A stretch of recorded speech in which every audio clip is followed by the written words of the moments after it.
Hello and welcome once again. It's Carlton Blackup skiing again with another one of my very short ditties regarding the situation of Brexit. Let's go back to the beginning. How did we get to Brexit in the first place? Why would the referendum happen?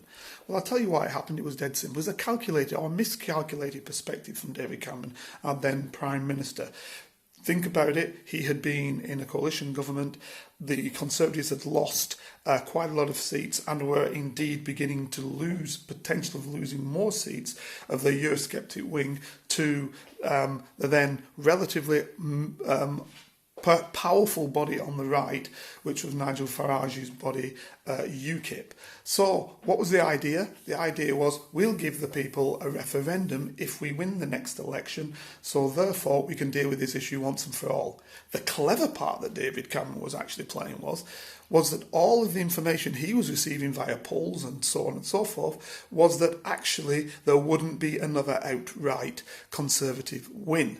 So the idea was we will say to the Eurosceptics on his part of the party that they can have their vote when we win. However, knowing that that wouldn't come about and knowing that they'd go back into a coalition government with the Lib Dems, that would be the first thing that they would actually negotiate away. So therefore, there wouldn't have been a referendum because it would have been a negotiated away, and Cameron could then easily say, as a Prime Minister, as he believed he would be, because that's what the polls were saying, of another coalition government, that he then would still have power, still be able to move on forward, and that nobody would have had this vote that was going forward. Unfortunately, to his surprise, the Tories run outright, and then, of course, the right wing of his party, in the old days known as Eurosceptics, now Brexiteers, they held him to his word and said, now, without giving him any second chance at all, you have to have this referendum.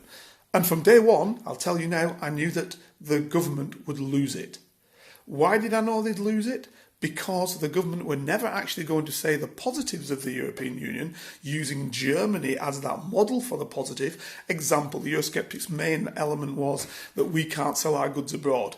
Well, actually, I've been to 3/4 of the countries in the world, and I'll tell you, I've never not seen German goods sold there. Be it German cars, be it German washing machines, German televisions, be it German whatever. The reason why we don't sell abroad is because we don't manufacture anymore in the United Kingdom, and often the things we do manufacture are manufactured for factories and products that are in the United Kingdom, made in the United Kingdom, but are not owned by United Kingdom citizens.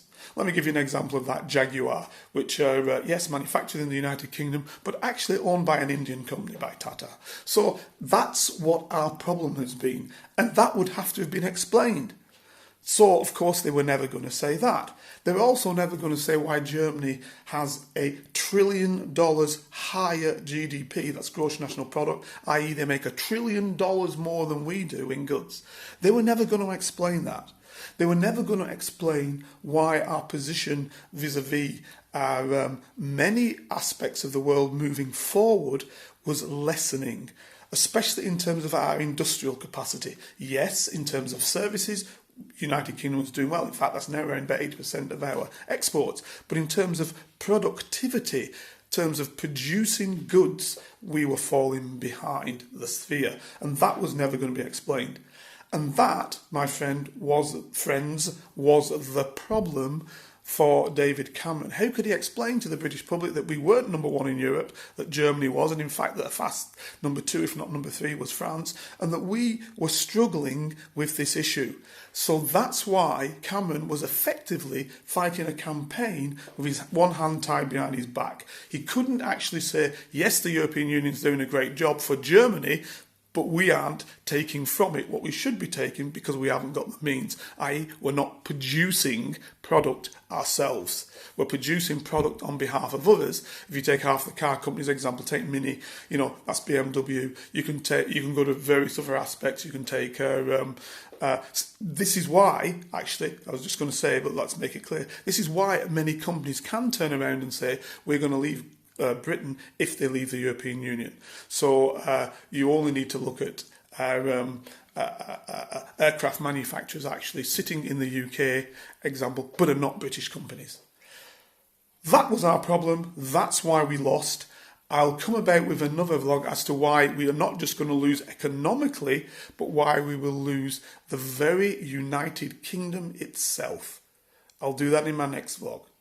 All the best. See you again. And if you want to subscribe and get my little ditties all the time, press that little bell below and you'll never miss one. See you later. Bye-bye.